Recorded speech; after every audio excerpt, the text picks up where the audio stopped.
Bear tracker here, once again on the trail of a black bear. And this is a trail here that is pretty well used. It goes down around that corner through the brush, comes up here, the base of this tree on which there's a new marking, and continues on up the hill here. It's a very well used trail, shows a lot of evidence of many passages through here of black bears, or at least one black bear. And this marking on the tree was not here last year, so that's new. I'm going to go examine that. This is a Douglas fir tree, and you can see some sap oozing out of the wound in the bark here. There's also what appears to be a couple of claw marks there. I don't think those are tooth marks. This looks more like it was a scent marking attempt rather than a feeding attempt. Bears will feed on the bark of Douglas fir trees. They'll peel off this outer bark and get to this cambium layer in here, which is very sweet, and they like to eat that when there are no other food sources around. So they'll sometimes peel off this outer bark here to get to it. I don't think that's what happened here. It doesn't look like it. It looks more like a claw mark, like this was an attempt at marking, leaving some scent marks here. So downhill from the tree here, you can see the ground is well worn, rounded out. All the vegetation has been kicked away. Not much forest debris there. So this trail itself has been used many times. This is a trail that has been used that I know of for several years, and probably even by the same bear. You can see some of the footsteps here are quite well worn and are easy to see on the landscape. These ones with the vegetation in them, the knocked over bracken ferns, are very easy to see. Direction of travel is towards the bottom of the frame there. So the trail of this bear is very easy to follow through here because it's so well worn. Almost looks like it was built here. And in a way it was, because the bear created this trail. A lot of poison oak there. Here's a different kind of mark on a tree. This one shows some shredded bark in here, and it doesn't go very deep. And there's shredded bark up here, shredded bark at the bottom. This was made by a buck rubbing its antlers. So this is not a bear sign, it's a deer sign. This bear trail is one that I may have shown in a previous video, but it's a very well used bear highway. And every season the bears awaken from their winter sleep and return to this same trail, which almost looks like it was built by people because it's so well worn.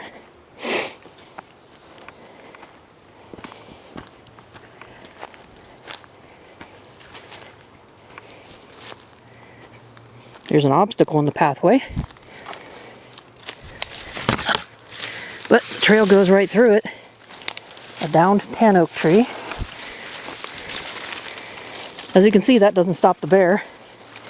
Didn't really stop the human either. There's a lot more bear sign here.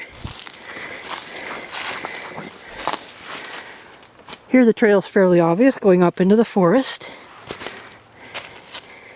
Look at that track right there. That one's really well worn. So up here, big surprise on a bear trail, a couple of big scats. There's one, there's another one. The scats here appear to be made from grass and vegetation, which is primarily what this bear is feeding on this time of year. So the bear's trail heads on straight ahead, but there seems to be another trail over here. And if you look carefully, the end of the finger, you can see an area where it's free of vegetation and fallen leaves, and looks like a trail because it is. It's an animal trail used by deer and probably by the bear as well. The bear's trail continues on up here, up the hillside. So what happened to this tree? Well, if you look down at the base, you'll see the parts that were shredded off the bark. This is a redwood tree. Coast redwood has very fibrous bark, and it's easy to shred it like this. And that's what happened here. The bear has been busy shredding the bark from this tree with his claws, dropping it to the ground down below. You can see some flattened areas down at the base of the tree where the bear has been standing to do this work. Now this is not feeding because it didn't go all the way to the cambium layer. This is just marking behavior. Black bears live in forested environments and they don't often run into each other. So this is their way of posting a message for other bears to know that they're around. So the bears will scratch on the bark, and in this case you can see the redwood bark extremely fibrous, and when the bear claws at it, pieces will fall off or it'll just hang like this. This is just a way of leaving behind scent to communicate the presence of another bear to other bears that happen upon this sign. So the bear's main trail heads up here between those trees, kind of following that sunbeam there. But looking over here, I see a lot of fresh sign on this redwood. Looks like another marking tree. So I haven't approached the tree yet because I don't want to put my tracks in there. I want to show the bear's tracks as they are. There are little divots in the forest floor here where the bear has been stepping, and this trail continues on up the hill. The main trail was back over there in that sunbeam there, but this is a secondary trail that leads directly to this tree where the bear has been marking on the bark by shredding it. So this is another one of those scent marking behaviors. Doesn't look like there was any feeding involved here. Looks more like a marking tree. So here, looking close at the tree, the damage to the bark here, you can see some marks that don't look like tooth marks to me. These look more like claw marks. There's a few of them here and some up here. I don't see paired incisor marks like I would expect to see if it was actually the bear feeding here. So I think this was just where he used his claws to tear off the bark. And that's a large section of bark missing there. So what happened to the large strip of bark that is missing here? It's not down there on the ground. Could be that. Or it could be that piece right there. Either way, there's a large strip of redwood bark missing here.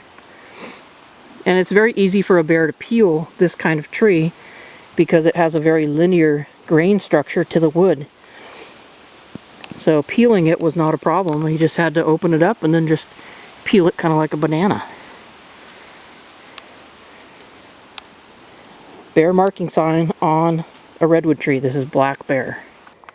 So there's the tree we were just examining, and I followed the bear's trail up here and found more redwood bark on the ground and looked ahead to where the trail leads, and sure enough, there's a tree here that the bear is almost completely stripped of bark down below. I'm going to circle around it.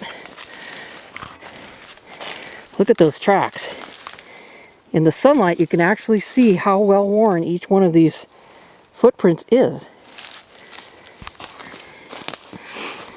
And this is a grove of redwoods. So look at those footprints, worn, some of them 6 inches deep in the forest floor.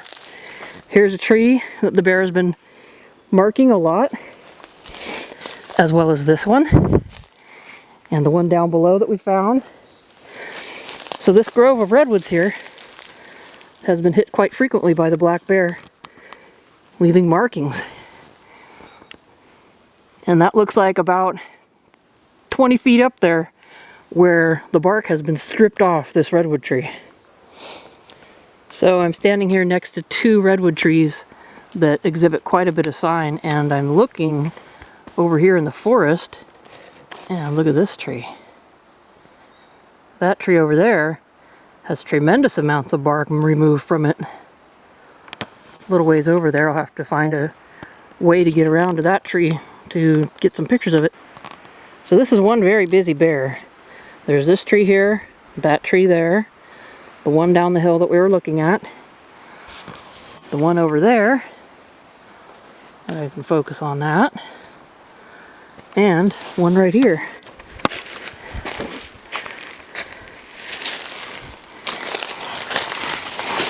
Look at that. This bear's been busy. So he's doing a lot of marking on the trees here, letting those female bears know that he's around. If I was going to set a trail camera here, I would probably set one here, viewing those two trees. Seem to be getting a lot of activity. So the camera's eye has trouble picking up 3 dimensions, but there are divots here in the soil that are extremely deep. And you can trace that trail all the way up the mountain there. So bears are habitual users of the same trails. They walk on them over and over and wear little circles into the landscape like this. It also appears that he's stopped and marked yet another tree. That's at least half a dozen trees within about 50 feet of trail. Very busy bear. So there's just an incredible amount of disturbed vegetation, or forest floor, excuse me, around this particular tree right here. Look at how much disturbance there is on the ground. So this shows that the bear has been hanging out here quite often, and the damage to the tree is pretty extensive. So the perspective looking back downhill gives you a better idea of how much disturbance there is at the base of this redwood tree, or pair of redwood trees. Piece of removed bark right over there, and again the bear's well-worn trail, still heading up the mountain, past another redwood tree that exhibits signs of bear activity.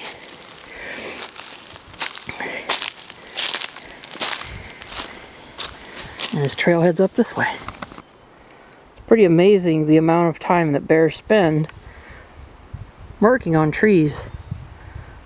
This is a pair of redwoods with the bark stripped off for probably the lower 15 feet or so. And the bark is laying around the base of the tree. Also at the base of this tree is a flattened area that may or may not have been a resting spot or a bear bed. Sometimes bears will make little beds to rest in at the base of these trees. Here's some marks in the bark that may be bite marks, these ones that go that direction. The horizontal marks. The more vertical ones are claw marks, but this pair of horizontal marks is probably a bite mark. And you can see that the bark just peeled right off in long strips, just like peeling a banana.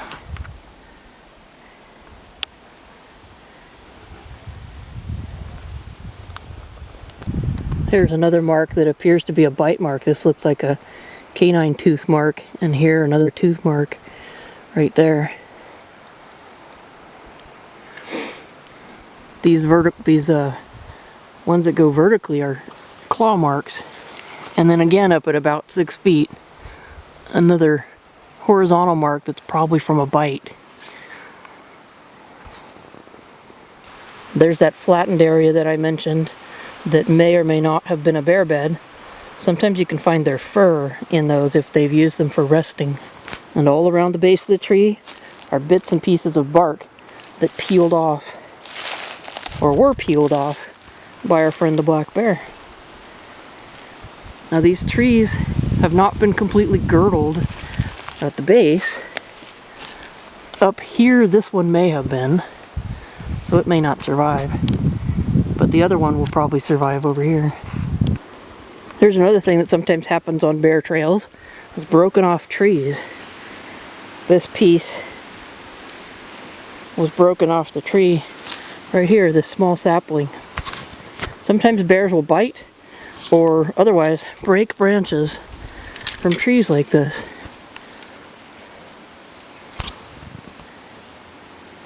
And the broken branches on that tree are right next to a redwood, which has also seen some activity from our friend the black bear. Once again, bark peeling. And up here, more bark peeling, and just claw marks in general on the bark here. The bear's trail continues on through the brush right there. Well, this black bear's trail led to the top of the mountain and quite a view. Amazing where bear trails will take you. Beautiful, huh? Let's head back down the mountain.